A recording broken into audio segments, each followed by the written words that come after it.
Добро. Добар ден, почитувани. Еве, гледам вклучена е. Ние почнуваме и со последната сесија. Да. Дали се слушаме, Светлана? Одлично, да. Јас сега, значи, ја повикувам да настапи Светлана Королјова од Катедрата за руска литература, Пермски државен универзитет, со својот реферат. Повелете, колешке.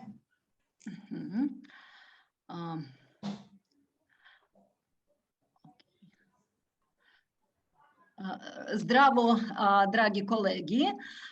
Многу ви благодарам за можноста да учествувам во ова меѓународна научна конференцијата. Ова е чест за мене. Предмет на моето истражување е предците као митолошки суштества. Ова тема е поврзана со народната меморија. Тоа е еден од нејзините аспекти. За жал, мојот македонски не е многу добар, па тоа биде подобро ако јас зборувам руски, извинете. Ама јас имам презентацијата и мислам дека ова е добра помош за мене и за вас. Поведете.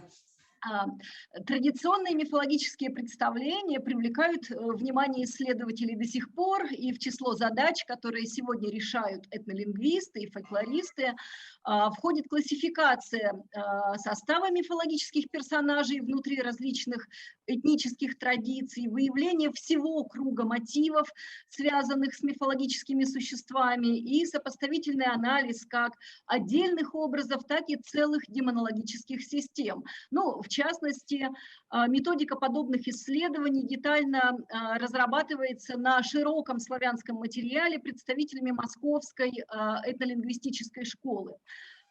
И теперь переносится и на другие иноэтничные фольклорные традиции, прежде всего контактные по отношению к славянским. Мой материал связан с территорией, которую вы видите на карте. Это территория Пермского края и, в частности, территория Коми-Пермяцкого округа, который на этой карте выделен красным цветом. Коми-пермяки – это финно-угорский народ, проживающий в близком соседстве, в близких контактах с русскими, преимущественно на территории Пермского края. В традиционной мифологии коми-пермяков самое значительное место занимают поверья о душе, покойниках, то мертвые люди, и душах предков. Дальше речь пойдет лишь об одной категории мифологизированных умерших, а именно о предках. Я хотела бы выделить лексемы, которыми обозначаются предки именно как мифологические персонажи, предложить варианты интерпретации тех значений, которые возникают у этих лексем в контексте фольклорных нарративов. Материал, который проработан, достаточно широкий. Это опубликованные архивные новейшие полевые материалы от 19 до начала 21 века. Прежде всего были рассмотрены тексты на коми-пермяцком языке, однако учтены и рассказы, записанные от коми-пермяков билингвов на русском языке. Почему это интересно? Когда мы пытаемся описать обозначение предков как мифологических персонажей лексикографически, то возникают объективные трудности. Они связаны с тем, что не все образы мифологизированных умерших людей имеют в коми-пермяцком языке специальные названия, которые выражают собственные мифологические значения. Это касается и русского языка, кстати говоря. Для персонажей, относящихся к этой категории, для предков тоже, обычно используются общеупотребительные слова и словосочетания, в обычной речи вообще не имеющие никакой мифологической семантики. Ну, например, ваш отец, старый народ, или заимствованные из русского языка родители, покойник и так далее. Но поскольку в контексте фольклорных рассказов обозначаемые этими лексемами существа проявляют некие фантастические сверхъестественные свойства, то и сами слова в этих случаях получают мифологическую сему. Подробный анализ таких лексем и контекстов может показать, как именно возникают вторичные мифологические значения и как их можно сформулировать. Ну, буквально несколько слов о предках как мифологических персонажах. Естественно, что они имеют некоторые особенности, в отличие от недавно умерших людей. Они лишаются своих индивидуальных характеристик, иногда теряют свое личное имя и часто выступают как коллективные персонажи. Отношения с ними регламентированы взаимными обязательствами живых и мертвых друг перед другом. И в определенные периоды календарного года живые должны исполнять определенные поминальные ритуалы. Предки сердятся, гневаются, если родственники не приготовили поминки или приготовили их неправильно, и в этом случае предки начинают вести себя как недобрые персонажи, да, очень гневные персонажи. Но перейдем к коми-пермяцкому материалу. Здесь можно выделить 4 основных группы лексем, которыми обозначаются вот такие мифологизированные предки. Я покажу только отдельные примеры. Конечно, весь материал я показать не смогу. И первая группа касается чуди, древнего мифологизированного населения края. Образ чуди заимствован из русского фольклора, и он относится к широкому типологическому ряду персонажей инородцев, которые выступают как первые люди, первопоселенцы, могут наделяться чертами великанов, людоедов, полудемонов, воинственных соседей. Очень много таких персонажей в традиции славянских народов, к примеру, цирны-арабы у сербов, евреи у македонцев, болгар, словенцев, и лими у македонцев, ну и другие названия вы здесь видите на слайде. Понятно, что традиционный фольклор этноцентричен, и поэтому он совершенно не политкорректен, но для него это нормально. Фольклорные представления о чуде и ее диалектные названия известны широко не только коми-пермякам, ну, на большей части территории России. В коми-пермяцкой устной традиции образ чуди тоже мифологизирован. Обычно считается, что этот народ был очень маленький или очень большой, не умел правильно вести хозяйство и в конце концов закопал себя в ямах, когда пришли нормальные люди, такие как мы. Для обозначения чуди как мифологизированных древних жителей используется в коми-пермяцких источниках очень большое количество лексем. Вы видите их на слайде. Я только вот отдельно зачитаю чуди, чучкой, чучки, чучки, люди, чучкой народ, чудо, чучкой народ, чудовый отер, чучкой отер, чучковщина и многие другие. В устной традиции коми-пермяков чудь обычно считается чужим народом, но в некоторых случаях действительно воспринимается как предки тех, кто сегодня живет на этих территориях, и в таких случаях они приобретают черты предков как особых мифологических персонажей. Они нуждаются в поминках, в специальных поминальных ритуалах, обычно в Семик или Троицкую субботу. В противном случае они наказывают. В таком случае человек начинает болеть или какие-то ценные домашние животные теряются. Ну вот здесь вы видите кадры с недавнего такого поминального ритуала в 2021 году, вот 2 недели назад. Но если показать какой-то конкретный текст, то вот чуть это не люди, но были такие же, как люди. Мы не знаем, но говорим, что они старые древние люди, родители. Если их не поминают на кладбище или затронут их кости, они карают, наказывают человека. Вторая группа лексем включает компонент старый, по коми-пермяцки ваш отер, например, старые люди. Нужно сказать, что в рассказах на русском языке коми-пермяки используют русскоязычные выражения «старые люди», «старинные люди», и эти выражения хорошо известны в русских диалектах как устойчивые обороты, имеющие в том числе значение «предки». Ну, есть, возможно, это калька с русского, очень трудно сказать, но они есть и в коми-пермяцком языке. Вот, например, небольшой такой текст. Старые древние люди высокого роста были, кто они, не знаем, но называем их чуди, чучкой народ. Но вот в этом примере реализуется значение «люди, жившие в далеком прошлом». И какая-то мифологическая семантика здесь пока отсутствует. Покажу пример, где такое мифологическое значение появляется. Вот если какая-то болезнь, то перечисляют иконы, старых покойников, умерших соседей, знакомых из другой деревни, потом еще ваш отир тоже поминают. Значит, коми-пермяк говорит на русском языке, но использует коми-пермяцкое слово, не переводит его на русский язык. По всей видимости, воспринимая это словосочетание как такую особую лексику, которая не может быть адекватно переведена на другой язык. И здесь уже намечается сдвиг семантики. Люди, жившие в далеком прошлом, да, переходит, сдвиг значения возникает. Люди, жившие в далеком прошлом, которых нужно поминать для избавления от кары, избавления от наказания. Ну, иногда такие мифологические значения бывают еще более очевидными, тоже. Полный текст вы видите на слайде, я кратко его перескажу. Один мужчина рассказывал: «Меня сильно наказали предки, я в больнице лежал, никак у меня не проходила болезнь. Руки болели, ноги болели, я не мог ходить, не мог двигаться, и старухи сказали, что это ваш важес, то есть старые-старые меня наказали». Он отнес еду на очень старое кладбище и после этого стал здоровый. Выражение «ваш важес» приобретает здесь значение древние люди, которые могут покарать и нуждаются в поминовении. И мы видим, что вот эта лексема «ваш важес» становится уже действительно названием именно мифологического персонажа. Покажу пример, относящийся к третьей группе.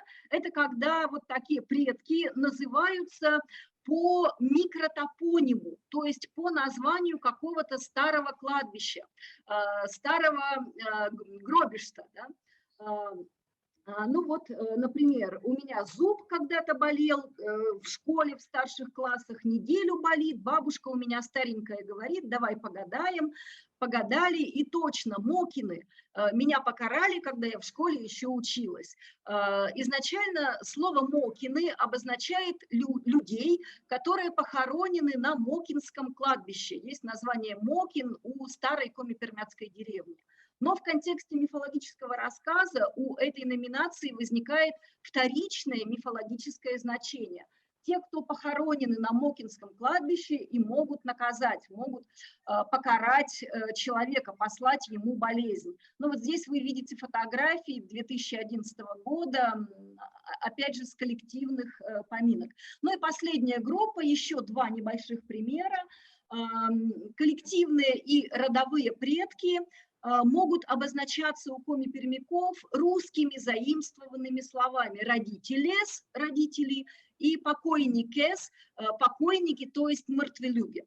Ну вот, например, старик из нашей деревни заболел, не может вылечиться, пошел к знахарке, она погадала и сказала: это родители покарали, надо сходить в деревню Войвол, их помянуть, там есть старое кладбище, и там кормят старых людей, и тогда они снимают наказание, снимают кару.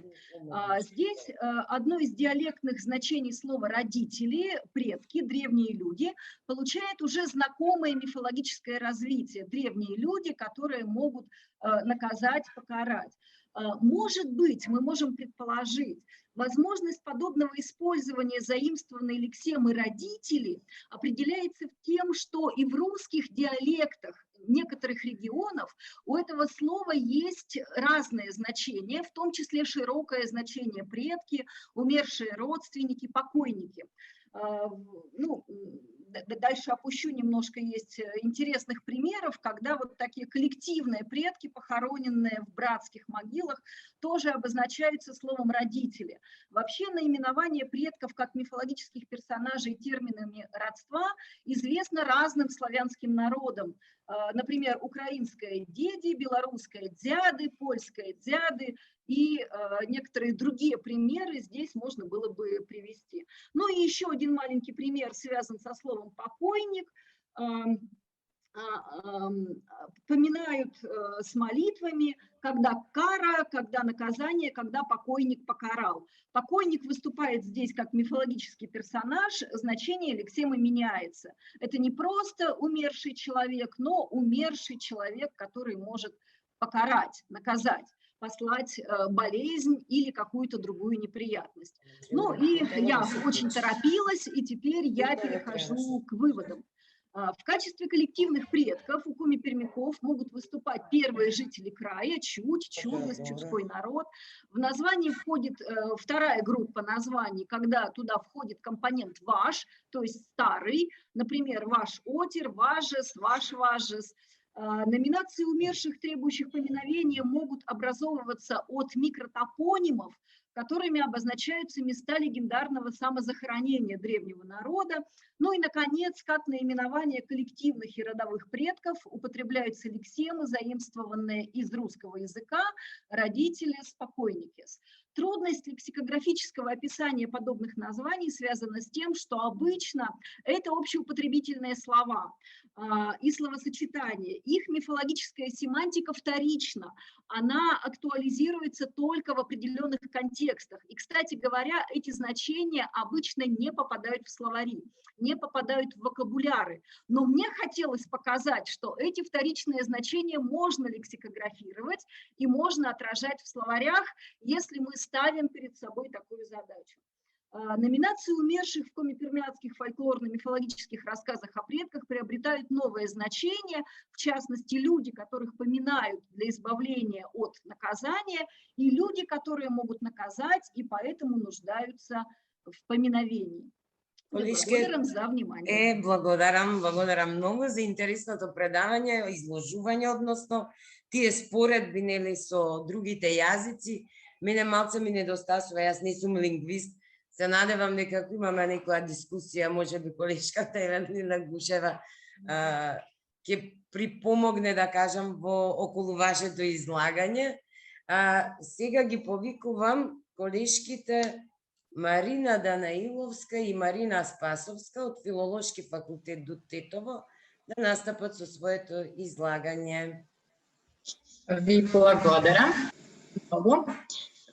На почетокот сакам да образложам дека јас и мојата колешка Марина Спасовска го најавивме нашето излагање со физичко присуство, но поради неодложни работни обврски денес рефератот ќе го представиме преку платформата Zoom.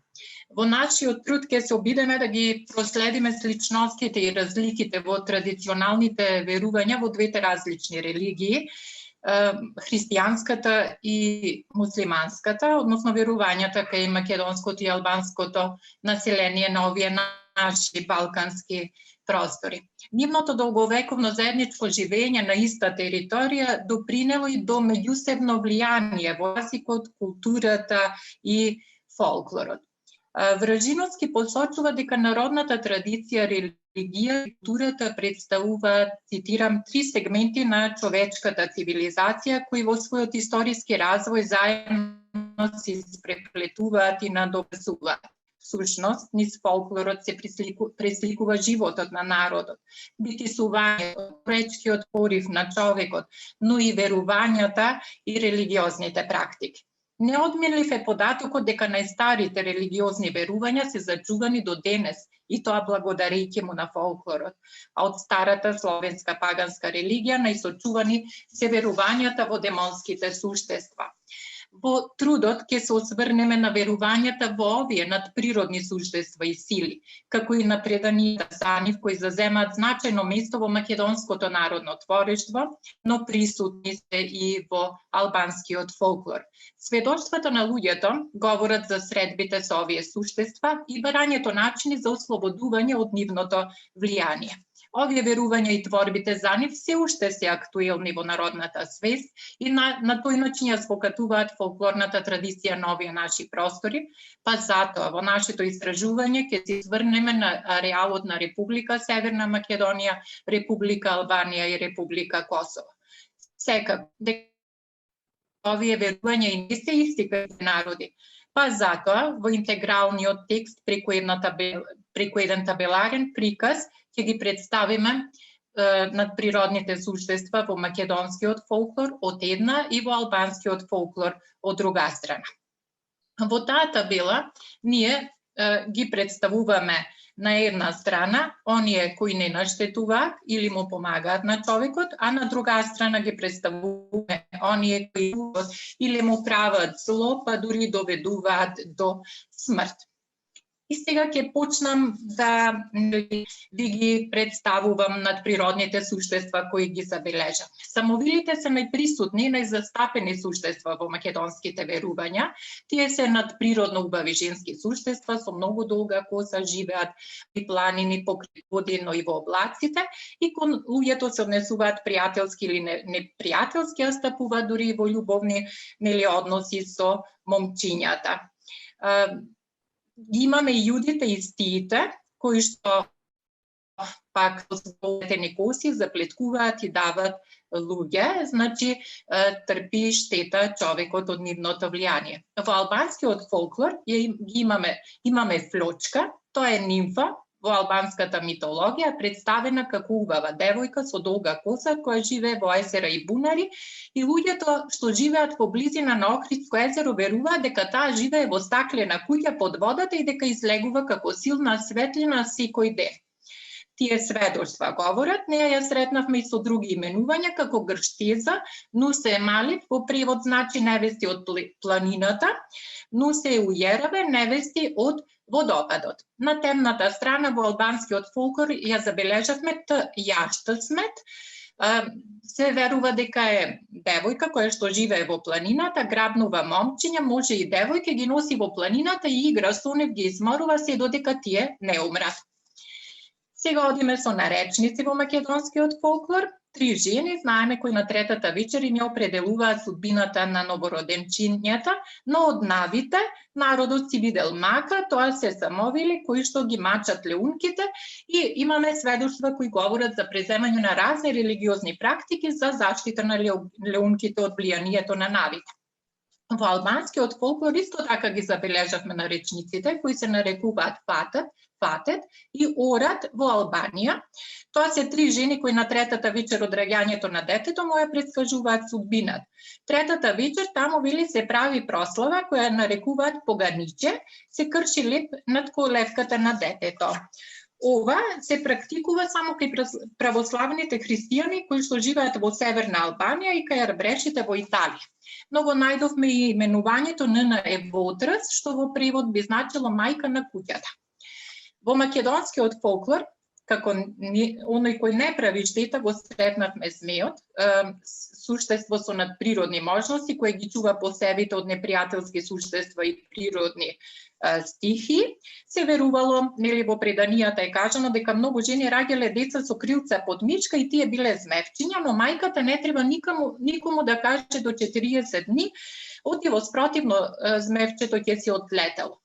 Исто во ова го забележавме и во албанскиот фолклор, таму го имаме суштеството драгои или змеј, кој има 3 или 7 срца, така е опишан и змеј во стомакот, исто така се раѓа како човек со крилца под мишките, но во случај само кога родителите се во роднинска врска, помалку од трето колено, и исто така мајката не сме да каже дека родила вакво дете од истиот час штом таа ќе проговори, детето ќе умре. Како антипод на змеот ја имаме ламњата, со вродена омраза кон луѓето и нивните суштества, во албанската митологија кучетра, која што живее на небо или во пештери со вода, има рогови 3, 7, 9, 12, живее долго, наштетува и така натаму, човекот кој што ќе успее да ја убие, тогаш на тоа место на кое што ќе умре нели кучетра, тоа место ќе мириса толку лошо колку што години има таа на колку што се извинувам рогови има на главата. Потоа во македонскиот фолклор забележавме Стопан, покровител или домашна змија, обично смок, а во албанскиот се нарекува Грабовчи, голема змија со 2 глави. Во јужнословенската митологија го имаме лесник или божество на шумата, се сретнува и како заштитник на шумите, но на темната страна во македонскиот фолклор ги забележавме сеништата, кои што се привидени обични човечки халусинации, психички представи нели за надворешниот свет и за предмети што не постојат, потоа вампири, демонски суштества или покојници кои по смртта се свампируваат. Во македонските преданија се забележуваат и мощни сюжети во кои што се говори нели за примената на разни заштитни мерки од овие суштества. Па потоа го имаме ѓаволот и вештерката кои што во преданијата се представени како демонски суштества кои сите своји волшебства и сили ги користат за да им сторат колку е можно поголемо зло и страдање нели на човекот, па дури и смрт. Во албанскиот фолклор сега го имаме лугати, тоа е дух на починатиот, како сениште, како вампир можеби, не знам како да го долова, кој што се јавува, нели, само ако сте лош човек, само тогаш може да станете лугати. И во Косово се верува дека лугати може да стане мртовец кој што додека го чуваат во домот нема нешто метално до него и затоа нели му стават, дури и денес ова се практикува нешто метално и дури и на гробот му стават за да не дојде ѓаволот и да не го престори во лугати. Освен во Косово, истото ова практикување го забележуваме и во Северна Албанија. Во Курца пак се верува дека ако преку мртовецот помине мачка, тој по 7 дена ќе оживее, ќе се стори лугати, оди во куќата, растура, јаде, ама не излегува само во петок, а може да излезе сите други денови во текот на неделата. Исто така се верува дека тој може и да спие со неговата жена и детето кој што ќе се роди од ваква врска може да ги види овие суштества и всушност оние кои што имаат подосна мака со лугати ги викаат овие деца да им помогнат да се ослободат нели од штетата која што ја прави овој демон. Го имаме ѓаволот исто така во албанскиот фолклор, за неговото постоење дури и во Куранот може да забележиме нели одредени податоци, се опишува како човек со рогови во преданијата, сакам да кажам, крајот кога опашката допира или на земјата или на небото и се верува дека тој е причина за многу болести и зла. Потоа го имаме теџали, демонско суштество кое во верувањата кај албанците се јавува по исламизацијата и прво во Каваја е забележано и нечисен човек може да стане теџали, каталани, маж со низок раст, со грб од коза, носи несреќа, потоа лубија, женско суштество, како наш вештерка, има 100 рогови, грбка и се верува дека сака да јаде месо од деца и имаме исто именувањето флама. Во македонскиот фолклор едно ужасно демонско суштество и чумата која носи смрт на секаде. Во албанската митологија имаме Лаура, таа е грда лоша жена која живее во езера и реки, но не прави зло, само ги плаши луѓето, вреска, писка и така натаму. Но од темната страна ги имаме джин, джини, джиндет, демонско суштество кое што се јавува само ноќе надвор од домот или во тоалет, така велат, и се верува дека не треба да се поминува под стреја. Дури во Тирана и денес, кога новороденчето се носи дома, му се ставаат зрна жита во колевката, за да не може джините да дојдат до него, да го бројат житото и да го заборават детето.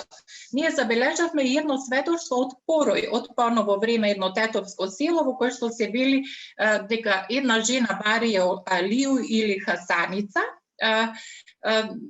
работи како народна, се занимава како народна лекарка, нели, и бидејќи не сакала да ја помогне на една жена од селото, се чувствувала лошо, вечерта слушнала гласови во дворот, тоа биле джините, како ја повикувале, излегла, ја зеле, ја однеле некаде, ја враќаат наредното утро со скратена коса и скршен прст на десната рака и наредуваат дека таа треба да соработува со оđета Аџисмет од Порој, кога тој починал, потоа и вела да ја земат уште една, па со оđета од село Чифлик исто нели да соработува. Тоа е едно забележано нели верување пред неколку недели од село Порој Тетовско. Потоа, ако може веќе, да. уште две суштества, тоа се Караконџул и Караконџул, исто така нели се јавуваат и во двете религии, во нели христијанската меѓу деновите меѓу Коледа и Богојавление, во албанската за време на 12 денови за Божит. Исто така во интегралниот текст ние ги представивме нели овие суштества во табеларен приказ преку изгледот на демоните, кој што е двојствен, човечки и животински. Во македонскиот фолклор со човечки облик, во женски и машки пол нели се јавуваат. Во женски пол самовели наречници нави, чума, вампир, вештешка, караконџула, во машки пол ѓавол, лесник, вампир, караконџул, а во друг облик змеј, ламја, смок, сениште. Истото го направивме нели во албанскиот фолклор. Потоа наведуваме нели од каде ги црпиме овие извори, нели со помош нели исчитување на преданијата на Марко Цепенко, заслугите на Танас Вражинчновски од македонската фолклористика и од албанската Азем Ќазими, Марк Тирта. И на крајот само да заклучам дека верувањата и преданијата за демонските суштества зазема значајно место во македонската и во албанската народна култура. Забележавме дека се очиглени сличности како во верувањата, така и во магиско-религиозните практики. Луѓето кои веруваат во постоењето на надприродните суштества сметаат дека истите влијаат и врз човечкиот живот, а постојат и верувања дека некои луѓе имаат демонски особини или имаат моќ да контактираат со овие суштества. Токму затоа на крајот констатираме дека ние го засегнавме прашањето за надприродните суштества во македонскиот и во албанскиот фолклор, бидејќи сметаме дека треба да се стави поголем акцент на ваквите проучувања кои што се многу важни, затоа што, како што би рекол Вражиновски, преку нив ние го откриваме народниот светоглед на луѓето низ вековите. Ви благодарам. Благодарам, Марина. Навистина интересно реферирање, нели со овие споредби што ги правите помеѓу македонската и албанската народно творештво. Морам да нагласам дека жал ми е што тука нема од одделението за фолклор токму луѓе кои што би можеле повеќе да се вклучат нели во оваа дискусија околу вашиот реферат. Меѓутоа тука и присутна колешката Јасмина Мојсиева Гушева ве слушаше, која што има пишувано и работено токму за надприродните суштества, за вампирите и така натаму. Доста се занимава професорката. Да, може после во дискусијата евентуално и да ви посочи некоја. Катерина, не знам дали се вклучи. Супер, добро, и Катерина, да, па ќе може после ако треба нешто дополнително вака да ви сугерираат, бидејќи навистина и Јасмина и Катерина го работат така да во подоцнежната, а сега да ја повикам Славица Петровска Ѓорѓевска од Институт за македонска литература, докторантка, да настапи со своето излагање. Јас ги го отстапам местото на Славица.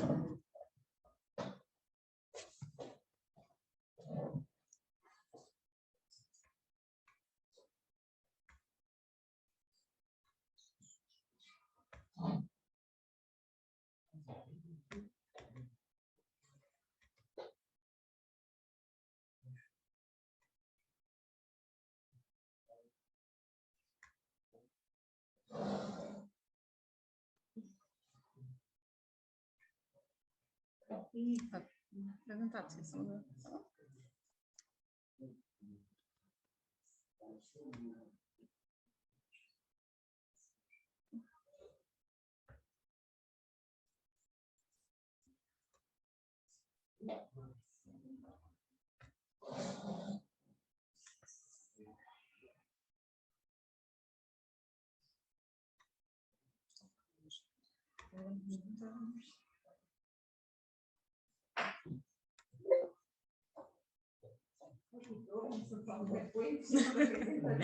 Да.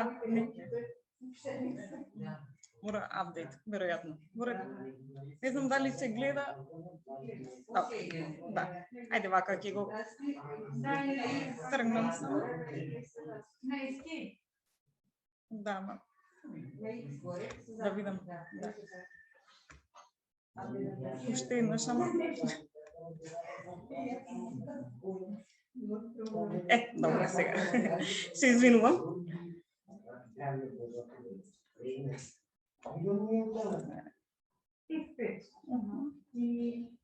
Добро, мислам дека ова нема да пречи. Да. И овде да close направи. Да. Да. Не може. Добро, во ред. Ќе остане така. Извинувам уште еднаш. Темата која што би сакала да ја дискутирам на оваа седмица е културната меморија, односно религиската културна меморија која што се јавува како состав на секој народ. Односно, се што се случува во народот, дали на индивидуално или колективно ниво, останува во не може да остане. Останува во сеќавањата на народот. Првично би сакала да започнам со тоа што како што и самата конференција, нели, архивирање, тука ќе се задржам на еден друг тип на архивирање, односно мемориското архивирање, односно како тоа и ние индивидуално, но и на колективно ниво се сеќаваме на работите од минатото и тоа го зачувуваме во нашата меморија. Но сепак постојат повеќе поделби на меморијата, односно имаме делови кои што ги сеќаваме активно, но и делови на кои што се сеќаваме пасивно, но и на делови кои што ги забораваме од нашето минато.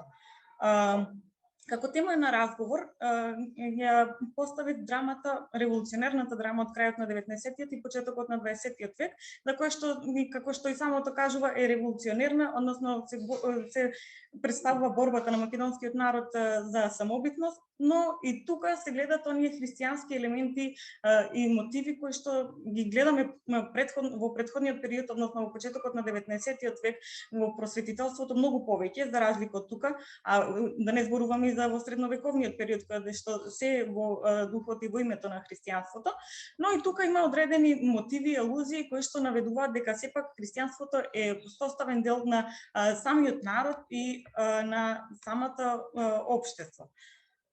Не знам дали ќе може да понатаму презентацијава да се гледа.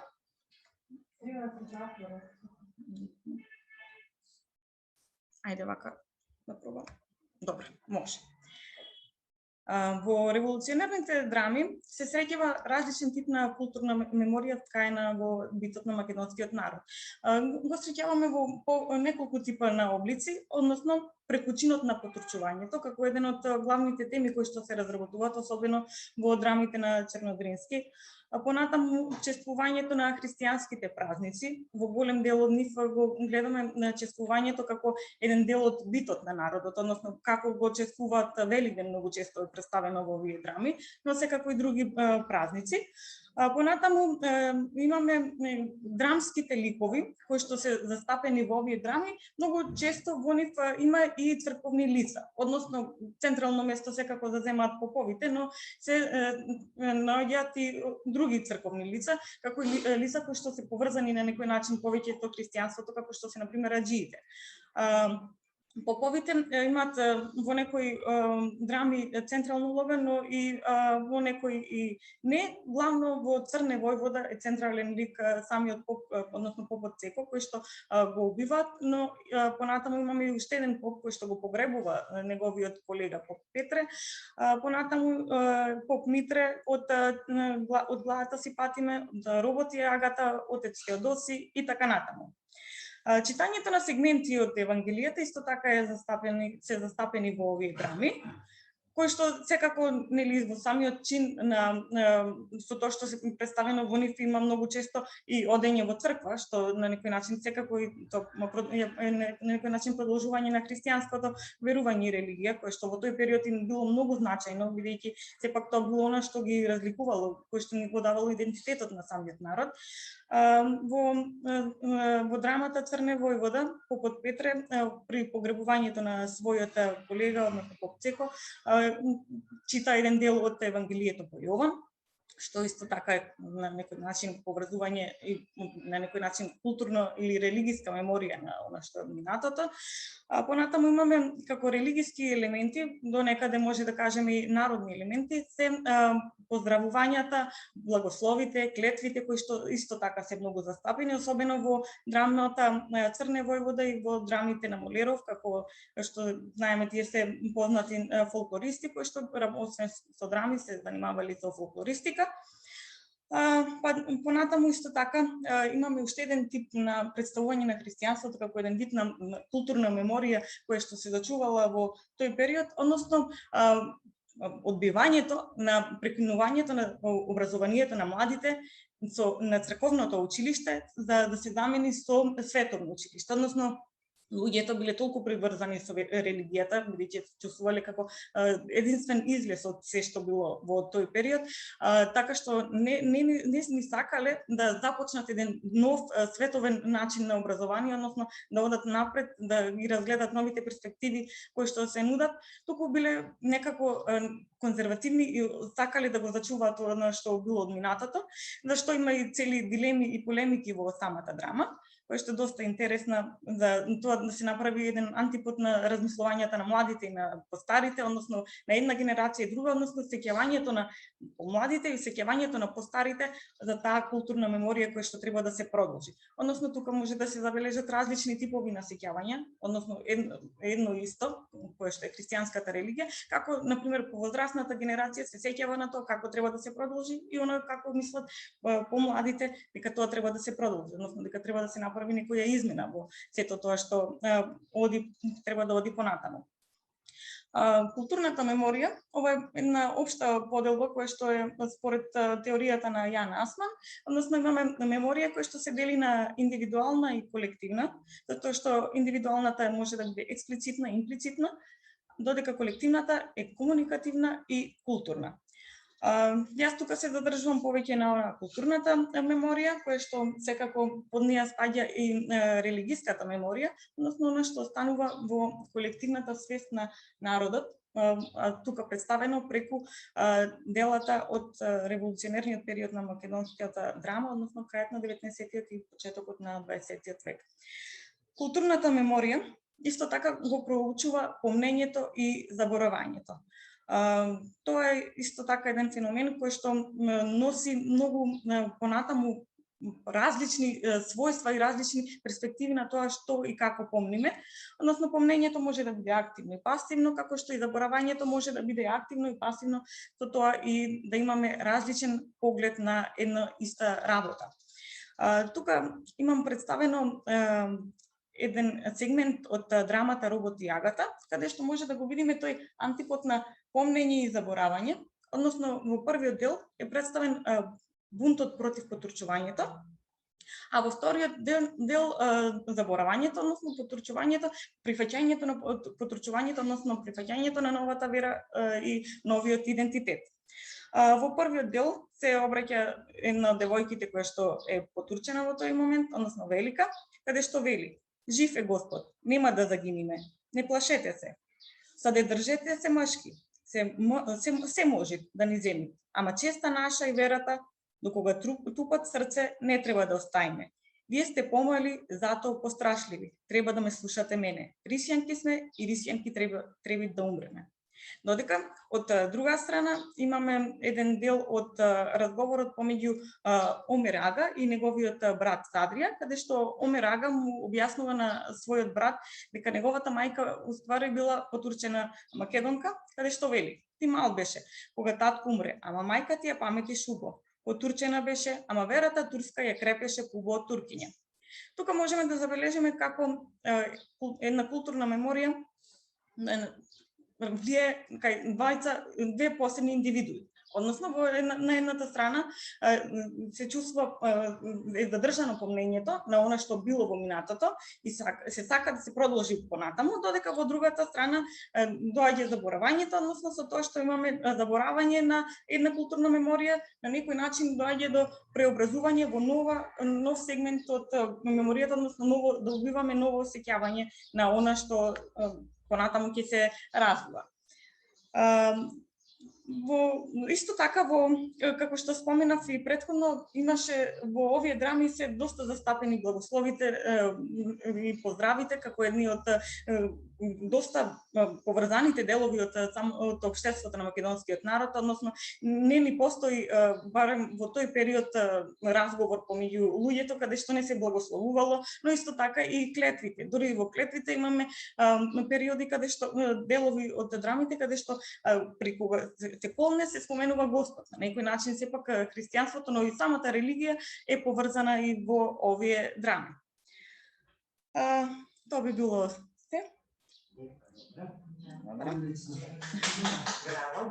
Мене ми инспирираше само со Ташила и Джиладин Бек. Да, јас Да, тој пример е добар кога значи сака да ја случува верата.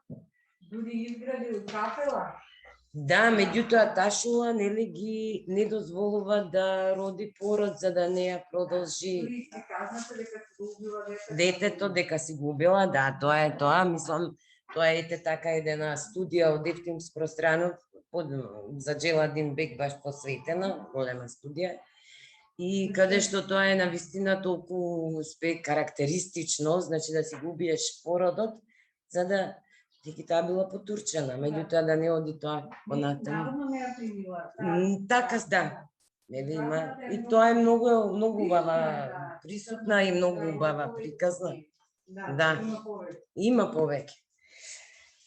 Така, благодарам на Славице и сега ја имаме уште да поканиме чест нашата гостинка Александра Пауновиќ од Институтот за книжевност и уметност од Белград да не наврати повторно во минатото со излагањата за Охридското езеро, нели Бранислав Нушич, така натаму.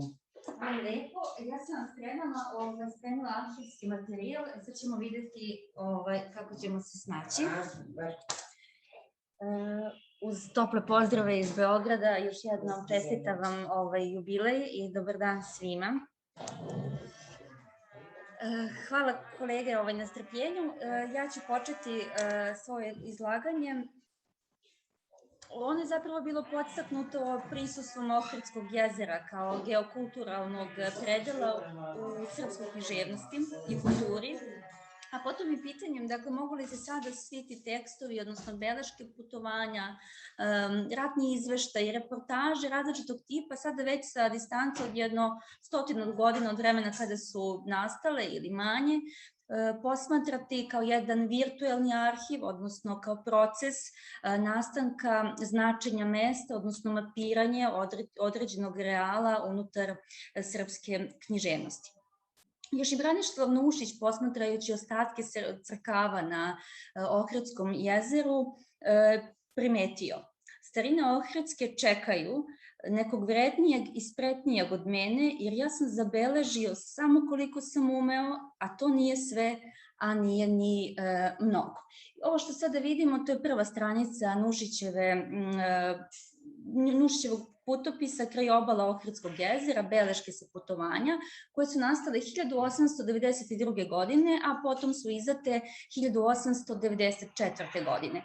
Nušićeva knjiga bila je opremljena pored putopisnog teksta i različitim fotografijama, ilustracijama, kao i jednom kartom Ohridskog jezera. Nušićeva knjiga je doživela 3 prevoda na makedonski jezik, ovde su pobrojane, to je Panča Mihajlov iz 1999. potom Bogomir Naumoski 2012. i Risto Lazaro 2017. Radi prevod Nušićeve knjige, tako da je ona zaživela i među makedonskom čitalačkom publikom. Nakon Nušićeve knjige pojavljuje se etnografska monografija Koste Grubčevića o Ohridu i Ohridskom jezeru 1900. godine i valja napomenuti da 1901. godine Stevan Mokranjac sastavlja svoju 10. rukovet, odnosno makedonsku, odnosno pesme sa Ohrida, čime se folklorno nasleđe Ohridskog jezera približava srpskoj publici. Nakon Balkanskih ratova, Ohrid se pojavljuje u okviru ratnih slika, izveštaja i propratnih stihova koji nastaju tom prilikom i to su najčešće stihove niske estetičke vrednosti, najčešće su spevane na narodnu, u desetercu, govore o smrti najčešće srpskog junaka na Ohridskom jezeru i tekstovi su propraćeni fotografijama koje su tom prilikom i načinjene. Ovo je Nušićeva naslovnica sa kartom i ovo je, pored tih ratnih izveštaja, jedna od takvih knjiga je Propast Turskog carstva sa slikama koju sastavlja Miodrag Jelačić i tu se mogu naći te pesme na narodnu koje različito aktualizuju sudbinu prosto srpske vojske i turske sa druge strane. Pored ovakvih publikacija srešćemo i publikacije iz periodike. Jedna od takvih je Balkanski rat u slici reči od 1912. do 1913. I u toj publikaciji se nalazi dve stranice koje su posvećene isključivo Ohridu, a potom se nalaze i određene reportaže gde različiti vojnici, odnosno generali najčešće, jer oni su ipak značajnije ličnosti, daju svoje određene dnevničke zabeleške ili po nešto iz Ohrida, što im je ostalo u sećanju. Nakon Prvog svetskog rata, jug Srbije postaje privlačan brojnim stvaraocima, srpskim avangardnim piscima, ali i reporterima iz čitave Evrope. Toliko da Rade Drajinac ima potrebu da 1932. godine ironično napiše jedan tekst koji je naslovljen ovako, a ovde je sasvim treće, Gola igračica u porti Svetog Nauma. Taj tekst je izdat u Pravdi 1933. godine. I Drajinac se kritički osvrće na praksu reportera koji naziva da je to maskirano humanističko anketarstvo, koje zapravo ima potrebu da samo nađe zanimljivu temu koju bi predstavila svojoj publici, a da čovek sa juga Srbije, odnosno sa Ohrida, ostaje vazda dalek jer niko nema snage da saopšti njegovu istinu. I kaže Drajinac, mi vrlo dobro znamo koliko zapadne narode boli neki poremećaj u svetu. I zaista kada se pogleda recimo francuska periodika, jug Srbije i sadašnja teritorija juga Srbije kao i prostor Makedonije, naročito Ohrida, u jednom momentu postaje nekakvo egzotično mesto u kome svako od reportera pronalazi nešto sebi zanimljivo. Pozicija drugog, koje smo kao strana periferna kultura izloženi, primećuje Rade Drajinac još tih 30 godina, nije samo drugost u fenomenološkom smislu o kome govorio recimo juče kolega Goce Smilevski kada je pomenuo autobiografske tekstove, već i ona drugost koja je diktirana kulturno-ekonomskim tržištem i senzacionalizmom koji zapravo Drajincu najviše i smeta. On kritikuje taj tobožnji misticizam i krvavo pozorje na koje je navikla publika. I kaže, za ono za čim se jurilo u južnu Srbiju, za kometskim noževima, kamama, paklenim mašinama i sličnim priredbama, o svemu tome sada više nema ni traga ni glasa.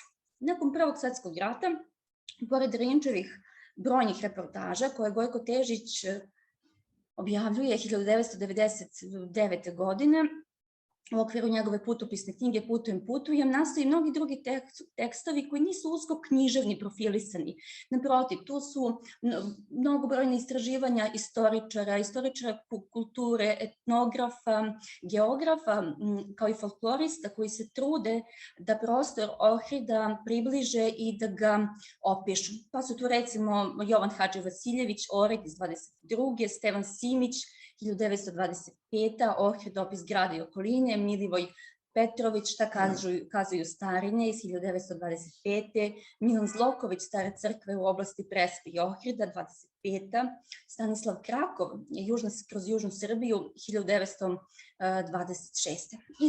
Knjiga Stanislava Krakova, kao i knjiga Od Ohrida do Sandžaka Živka Milićevića bi se moglo posmatrati malo detaljnije iz nekakve imagološke perspektive, a ove knjige druge su prosto u domenu geografije, istorije umetnosti. Za 1920. godine za Ohrid je važno delovanje Nikolaja Velimirovića, koji je u tom momentu u Ohridu, i kogod piše o Ohridu, bar u srpskoj književnosti, uglavnom pomene i Nikolaja Velimirovića, da li da bi se složio s njim ili se sporio, ali on se često tu pojavljuje kao figura. Takođe, Tihomir Đorđević, jedan od naših najznačajnijih etnografa, se bavio Ohridom. Ima jedan tekst koji takođe nastaje 20. godina, verovanje muslimana sa Ohrida o urokljivim očima, recimo. Ovo je ta prva naslovna stranica Milićevića od Ohrida do Sandžaka. Ona knjiga je vrlo zanimljiva, bogata ovim ilustracijama i vrlo je pitko napisana, gotovo romantično, govoreći o prostoru Ohrida, o ribarima i o kulturnom nasleđu. Ovo je već Stanislav Krakov kroz južnu Srbiju. Sve fotografije u ovom izdanju radio je sam Krakov. Kada je reč o imagofiguraciji, ja ću se samo kratko osvrnuti na neka teorijska zapažanja Daniela Pažoa, čuvanog francuskog imagologa, koji u eseju Voyage iz studije Rencontre, Échange et Passage napominje da je putopis istovremeno i književna i kulturna praksa i da se mora govoriti o poziciji putopisa kao privilegovanoj osmatračnici, pa se potom razložiti svi mogući motivi kao i predrasude i celokupna praksa iz koje proizilazi jedno putopisanje, da ono nije samo akt čiste inspiracije. Opipljivost zemlje, odnosno orbis terrarum i fascinacija jezerskim predelima Ohrida i kulturno-istorijskim nasleđem u putopisima Krakova, Drajinca i Andrića figurisana je različitim modalitetima. Andrićev tekst izlazi 1955. godine, a pre njega je vrlo značajno napomenuti da 1950. Aleksandar De Rocco izdaje svoju studiju o srednjovekovnim gradovima u Srbiji, Crnoj Gori i Makedoniji, pa je ona na jedan određen način recepcijski uticala da se na kulturno-istorijskoj mapi promatra malo bliži i podobnije prostor Ohrida. Kako je Jasmina Mojsijeva-Guševa vrlo precizno i opširno govorila o recepciji Andrića u makedonskoj književnosti, ja ću za ovom priliku pomenuti samo, nema mnogo, pomenut ću samo okolnosti u kojima sam tekst nastaje. O tekstu, odnosno o putopisu Andrića mi je vrlo lepo pisao i nadahnuto Naum Radičevski, odnosno makedonski horizonti u delu Ive Andrića. I Andrić, to znamo, to je dokumentovano, u Ohrid boravi 1955. godine za vreme održavanja kongresa, 4. kongresa književnika Jugoslavije. I to je od 15. do 17. septembra. Tom prilikom je Andrić dao jedan intervju za NIN. Članak je štampan u 247. broju i anketa je glasila ovako: zašto se dovoljno ne poznajemo? Andrić govori zašto makedonska književnost nije dovoljno bliska srpskoj književnosti, ističući koliko su važni prevodi i koliko je važno da jedni i druge u originalu čitamo i da je jugoslovenska tada književnost zapravo jedan dijalektički prostor i prostor susreta. Na tu anketu će odgovoriti makedonski pisci Dimitrij Solev i Slavko Janevski, koji su u istom momentu bili u Ohridu. Sada, da ja sad ne dužim, prosto kada se posmatraju sva tri, recimo, teksta, Drajinac, Krakov i Ivo Andrić, možemo govoriti o različitim modalitetima imagofiguracije, imajući na umu da Stanislav Krakov progovara iz jedne pozicije kulturno-istorijske misije. On o Ohridu govori kao o Rimu jugoslovenskom i insistira na većoj istorijskoj brizi i arhivarskoj brizi kao i o kodifikaciji istorijskog nasleđa. Stanislav Krakov je video Svetu Sofiju u to vreme i bio je zastrašen prizorom koji mu je bio pred očima. Crkva je naime u tom momentu bila omanja deponija o kojoj niko nije vodio računa. Sa druge strane, Drajinac kada piše o Ohridu, njega ne zanimaju ta vrsta presaka ili kulturno-istorijskog nasleđa, naprotiv, on se spori sa Nikolajem Velimirovićem u ohridskim meditacijama i kaže da on nije došao na Ohrid da bi vodio prazne razgovore i popovske priče, već da bi upoznao sudbinu ohridskog čoveka i da vidi taj trenutak rada i masu koja se kreće. Naravno, Drajinca i zanima samo progres, to je sklono njegovoj poetici hipnizma i futurizma i on sa tog gledišta posmatra prostor Ohrida. Kod Andrića je naravno situacija mnogo složenija, jer Ohrid je pre svega tropološki, a potom i topološki. On iz jednog hronotopa prelazi u poetičku figuru, u meditativni prostor, iskustvo lirike. Međutim, iako je tekst izuzetno meditativan i lirski, kod Andrića ima jedna zanimljivost istoriografska i ja ću sa njom i završiti. Kada opisuje Svetu Sofiju u Ohridu, Andrić napominje kako je njena unutrašnjost puna različitih glasova i pesama mladića koji u tom momentu skidaju sloj maltera i traže oči svetaca. Zanimljivo je da mi danas možemo rekonstruisati prizor koji Andrić u tom momentu video na osnovu kataloga izložbe Konzervatorski radovi Svete Sofije. Katalog je izdat 1955. godine i Andrić u septembru baš prisustvuje ovim završnim radovima koji se vrše u unutrašnjosti samog hrama i ponešto je ostalo na fasadi, kako je napomenuto prilikom te izložbe. Ono što vidi, Andrić pretvara u jedno izuzetno mesto o govoru kako je istorija, odnosno istorijski hram, materijalni trag, zapravo jedno mesto koje valja duboko oslušnuti, jer i ono što tad vidi, a što Nušić recimo nije video, jer u momentu kada posećuje Svetu Sofiju i Ohrid 1892. to je sve pod malterom i sasvim nedokučivo, što je Krakovu i dalje strano, a Drajincu potpuno tuđe, jer to nije njegova poetika. Andrić, iako to vidi, on napominje da se čuju glasovi paganskih hramova u crkvi Svete Sofije, naravno to je jedna lepa fascinacija, jedna lepa imaginacija, ali napominje da su istorijski tragovi ipak stvar sluha i način na koji se postavlja pitanje koje smo zaboravili da su ikada bila postavljena i naravno ovo je jedna potpuno kasno modernistička pozicija koju će kasnije otvoriti mnogi postmodernistički filozofi o pitanju mesta, o pitanju materijala, arhiva pa i samog traga. Ja ću ovde završiti, ukoliko ima drugih pitanja rado ću odgovoriti, prosto ne bih da prelazim više vremena. Hvala vam на pažnji.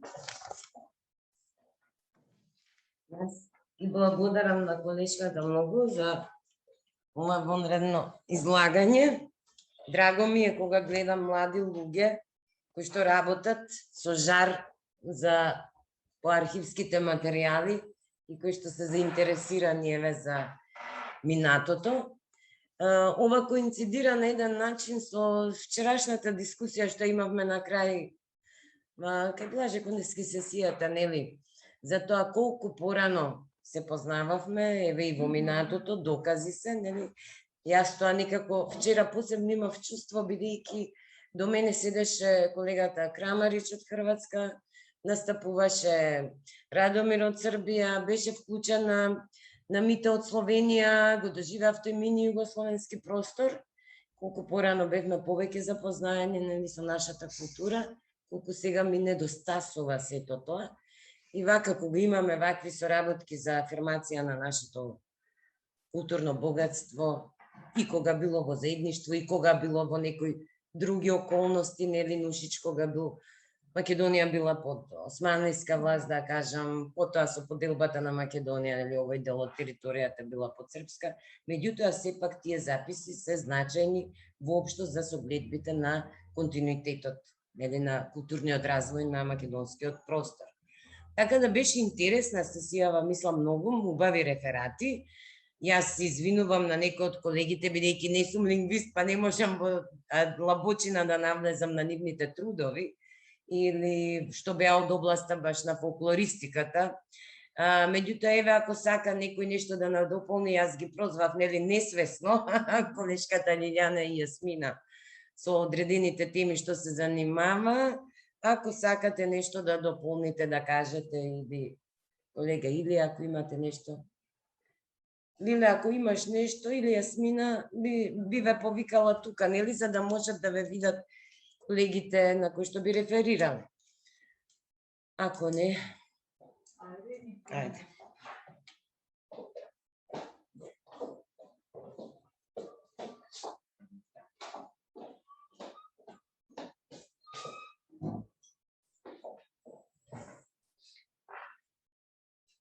Сме со маски и сега се демаскираме. Така јас, навистина, да, и се заблагодарувам прице на колишката Александра од Белградскиот универзитет и многу ми е драго што имаме млади кадри кои што се интересираат за македонската почва, македонската култура. Беше едно извонредно предавање, целосно би рекла, посветено на топосот Охрид, кое што е инспирација за многу наши поети, критичари и така натаму. Драго ми е, мислам дека и колешката Билјана Андоновска ќе се вклучи во некоја од сесиите, така да ќе го продолжиме оној континуитет кој што последниве години малку застана, меѓутоа пред 2 години со наша конференција македонскиот и српскиот современ роман на преминот на новиот милениум, мислам дека повторно почнуваме да соработуваме.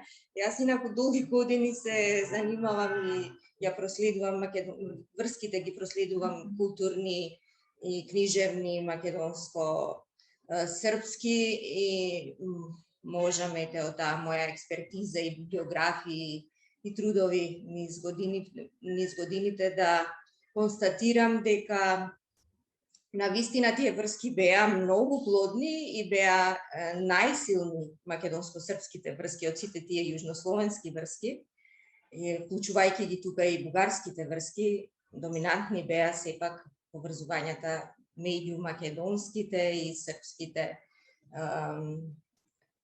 поети, книжевници и проучувачи сепак на литературата.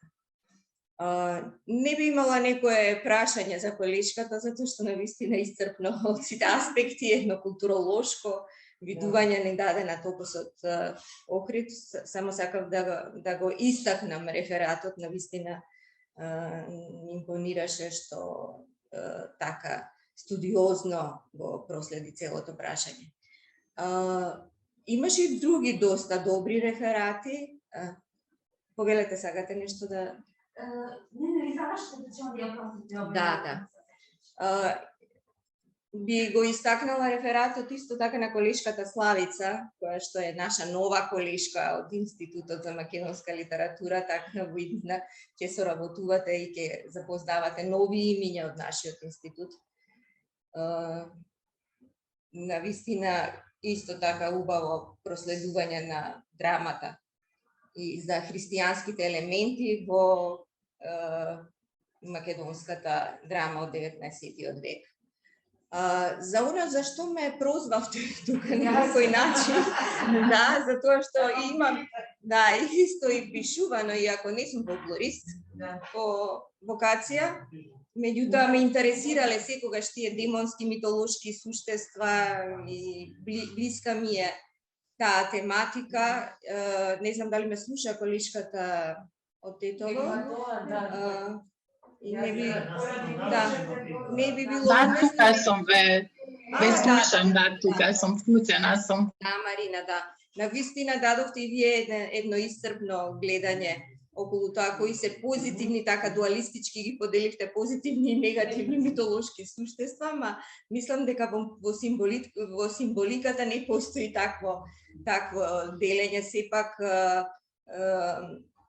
символите подразбираат една амбивалентност, па во некои ситуации истите суштества може да бидат и позитивно гледани, а во други негативно гледани. едноставно така моја забелешка на некој начин се надевам дека во печатената верзија ќе продлабочите и ќе обрнете внимание на тоа, на дуалистичко делење, баш не... Добро сега, индивидуално може да кажеш, да, добри лоши, Добро, да, меѓутоа да, ако од аспект на едно семиотичко толкување, ако појдете, тука малку треба да поведете сметка дали строго се делат на добри и лоши. Инаку ме фасцинираше тоа што јас навистина работам митологија, меѓутоа словенска митологија, а за албанската не сум навлегла во таа област и едноставно бев, иако знам дека сите митологии се скоро исти, и истите суштества ги има насекаде, така и беше навистина интересно да се слушне таа компарација некоја да се направи, кое е суштество во која митологија потпаѓа, така на. Вака, ви благодарам на сугестијата. Сакав само да ви кажам дека во интегралниот текст нема да стои таа дуалистичка подела, меѓутоа немав подготвено презентација, оти нема време да се подготвам и вака сакав само да ви ги доближам тие надприродни суштества во македонскиот и во албанскиот фолклор. Токму затоа посочував во кои преданија доминира позитивното или негативното нивно влијание, а ние знаеме дека еве да ги земеме и самовилите понекогаш се однесуваат пријателски, нели честопати непријателски кон човекот и така натаму. Меѓутоа, не знам, тоа ми беше некако единствениот начин за да ви укажам, нели, без презентација, особено за надприродните суштества кои што се јавуваат во албанскиот фолклор, кои што, нели, прават само зло, или оние кои што не прават, или пак, нели, прават во некоја умерена, да речем, на некој умерен начин. Таа дуалистичка подела нема да стои во интегралниот текст, но јас тука се обидував, нели, во една говорена форма да се обидам да ви ги доближам на некој начин. Да, се разбира. Толку од мене. Ви благодарам на сугестија. И ви благодарам на колешката Јасмина. Сега ја повикувам колешката Лиљана Бушева да го земе својот дел од дискусијата.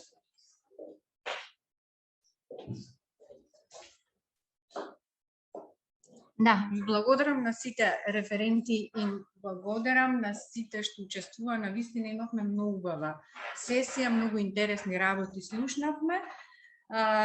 И честитки за организаторите што ја конципирале на овој начин оваа сесија, бидејќи првиот реферат и вториот всушност се надоврзуваа на некој начин, иако првиот беше повеќе од лингвистички аспект, па етимологијата се зафаќаше, меѓутоа со именувањето на овие надприродни суштества во македонскиот и во албанскиот фолклор само се надополнува таа слика и од јазичен аспект што е интересно, бидејќи колешката зафаќа сепак источно словенски повеќе јазици, се гледа начинот на кој се именуваат таму во однос на етимологијата, а кај нас, например, во митолошките суштества, покрај оние именувања што имаат општословенско распространување, нели имаме и такви што имаат настанати под влијание на турскиот јазик. Така што тоа е многу интересно и тука уште само би надополнила, јас деумно сум се зафатила со овие надприродни суштества, работејќи на македонските лекарственици од 19-тиот век, каде што, нели, представите за болестите многу често се, како да се тоа обично жени, стари жени, значи се прави една антропоморфна представа на болеста и многу често во врска со тоа како да се изгони болеста се употребуваат различни формули, кои многу често се и бесмислени, значи редење зборови, или дури има и цели песни со кои се лаже болеста да излезе од болниот. Оди во гора зелена, таму има убава трева и така натаму. Така што навистина овие два реферати убаво се надополнуваат. Да ги похвалам и нашите помлади колешки тука, навистина убави излагања, Славица засегна едно прашање кое што е интересно, значи, знаете перцепцијата каква е во однос на тоа, нели, што е тоа меморија. Во суштина, од една страна сака да се представи нешто како дел од меморијата, а самиот Осман сака својата мајка од свој аспект да ја представи и што е тоа, нели, зошто токму тоа го врзува тој, нели, за неа, покрај сите други веројатно квалитети што ги имала таа. Меѓутоа, зошто е тоа христијанското толку присутно? Веројатно и поради фактот што во таа османлиска држава не муслиманите се упатени во суштина на институциите, не само како црковни институции, туку тие го регулираат целокупниот нивни живот, сето она што е од раѓањето до смртта е поврзано и економскиот аспект и сето тоа.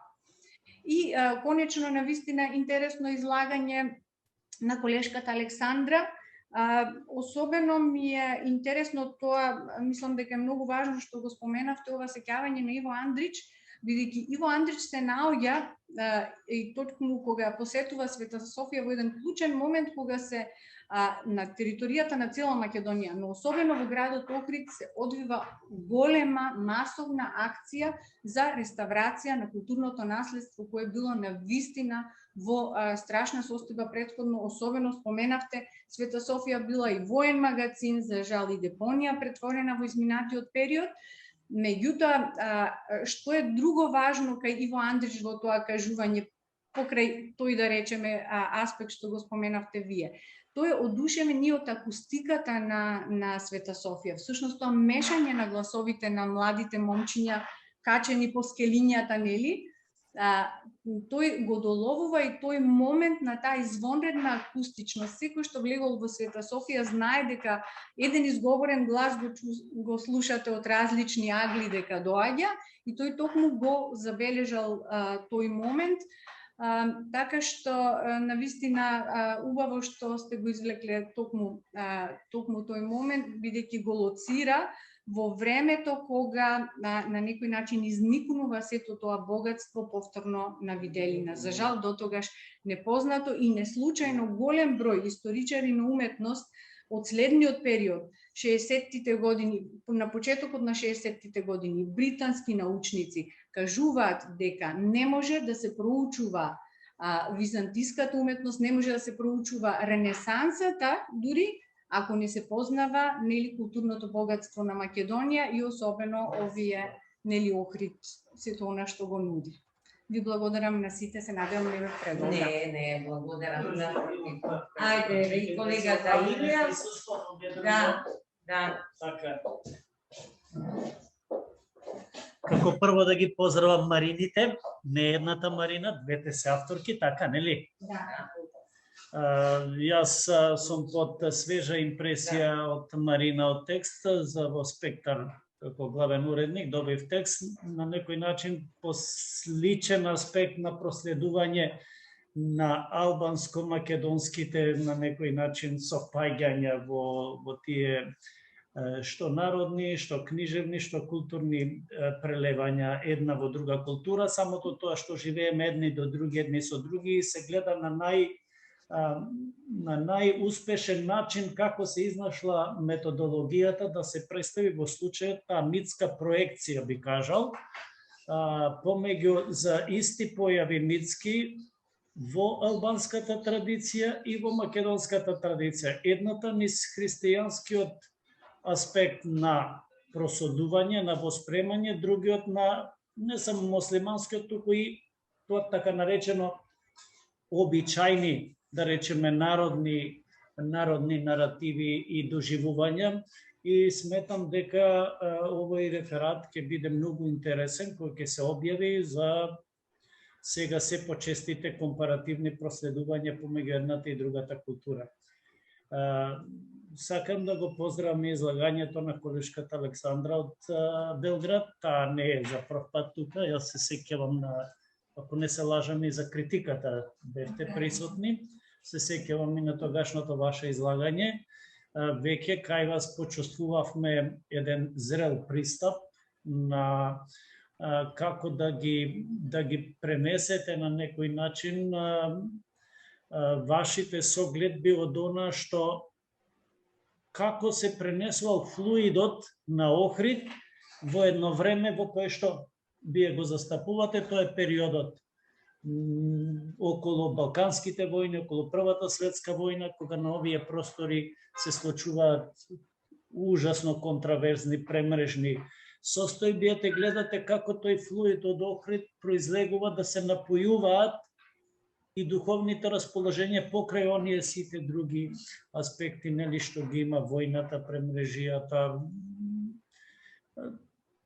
Еве на некој начин судирот помеѓу културите, помеѓу народите, покажува дека она што е традиција, ова што е духовно богатство, дека не може да ги овие тешки историски настани, не може да им даде простор на доминација. Ако не се лажам, колешката Јасмина Мојсиева или беше колешката Миронска, покренавте колку се знаеме, колку не се знаеме. Јас имав едно искуство благодарение на колешката Јасмина Мојсиева, ми ја даде честа да рецензирам трудови од научната конференција Македонско-српскиот роман и многу се соживеав во тој спектар на теми, на вистина за колку кратко време едни две блиски култури, заради тоа што живеевме во една заедничка држава и најблиско по географското, нели, обкружување, имавме некои многу полесно се познававме во творештвата. И јас сум од таа генерација кој што ги разменувавме искуствата многу непосредно, но се покажа ова, затоа и изедов збор, ова научна конференција која што за мене самиот зборник е еден проект на некој начин покажа дека ние за кратко време се оттуѓивме и многу беше интересен феноменот кој на која страна тргнал, кој колку од каде абсорбирал и кој колку, да речеме, партиципира сега во ова нова глобализација.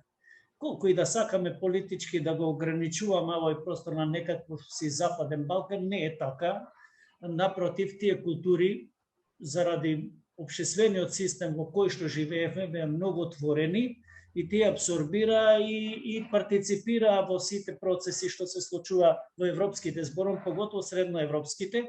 И сега мислам дека во оваа современа состојба, сметам сега конкретно зашто и темата беше таква, српско-македонските релации, нели, гледам дека колку тоа искуство придонесело во новите генерации едно многу леснето приспособување на предизвикот на времето што го бара новата глобализација, ајде условно во наводници да го ставам европоцентризмот. И значи има што овие традиции да дадат и кога ќе ги сопостават едни со други искуствата творечки на планот на книжевното творештво, поготово на романот, чудна работа. Порано бевме ние многу поддоминантни како книжевни култури на планот на поезијата. Еден период почна нешто и драмското творештво. Мислам дека сега, може би грешам, малку сум залутан во Византија, во медијавистиката, меѓутоа сум и творец, се трудам колку што можам да следам. Мислам дека сега е творечката епоха на романот и многу добро сте го нотирале, благодарение на колешката Јасмина Мојсиева и на партнерите од другата страна што беа со организатори на овој проект. Знам институтот дека, но конкретно заборев кои луѓе беа таму. Така, значи тоа покажува кој е патот да се покажуваат сите овие наши моментални современи актуелности на планот на не само на книжевното творештво, да ги разменуваме со фестивали, тие се веќе и живеани работи, но низ проследувањата ги доближуваме тие литератури. Да. И ова посебно флуидот од Јас им благодарам на сите колеги, посебно сакам да поздравам повторно Светлана, бидејќи вие сте ни далеку. мислам дека нас не разбирате, ќе ни беше можеби погодно за дискусија и околу вашиот реферат да ни бевте присутни тука. Се надевам дека од следната година веќе ќе може да доаѓате, ако доаѓате во Охрид на летната школа и да се сближиме и да може да продискутираме. Навистина интересен, полн со податоци беше и вашиот реферат, исклучително, посебно околу паралелите нели на слоенските јазици, меѓутоа навистина ми е жал, не сум лингвиста, а чувствувам дека имате вложено огромен труд во изработката на вашиот реферат.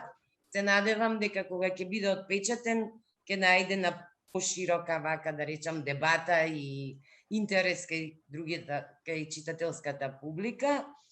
Значи, ве очекуваме, штом ќе престанат овие со корона блокади што во моментов живееме. Навистина убава сесија, вие бевте вклучени уште од утрово, мислам, од првите реферати од 10 часот, така да се вкупно во оваа просторија се искажа убави и реферати, и дискусии, и од Охрид го имавме вклучувањето на академик Ѓулавкова, така да единствено уште некој ако нешто сака, иначе би требале веќе да привршуваме, затоа што не чека и промоција. Само посебен поздрав до колешката Коларова, која е една од уредничките на филолошки студии. Не знам дали слушна, да. Значи, Светлана, имате посебен поздрав и од колешката Јасмина Мојсиева. Значи, вие сте исто таму одговорни за филолошки белешки студии, односно списанието, да. Што, еве, и јас партиципирам често пати, нели, во тоа списание, мои текстови давам и така натаму, за да бидеме што повеќе сближени и да се запознаеме. Така да ви благодарам многу на сите за учеството и сега ние одиме на една дружба, а Светлана, вас ве поздравуваме и таква дружба се надевам ќе имаме кога ќе ни дојдете на гости. Се најдобро. Фала многу. Фала многу. Да, благодарам. Пријатно. Ја сега не знам овде ништо што да исклучам. Пријатно на сите. Не знам ништо. Излези од умот.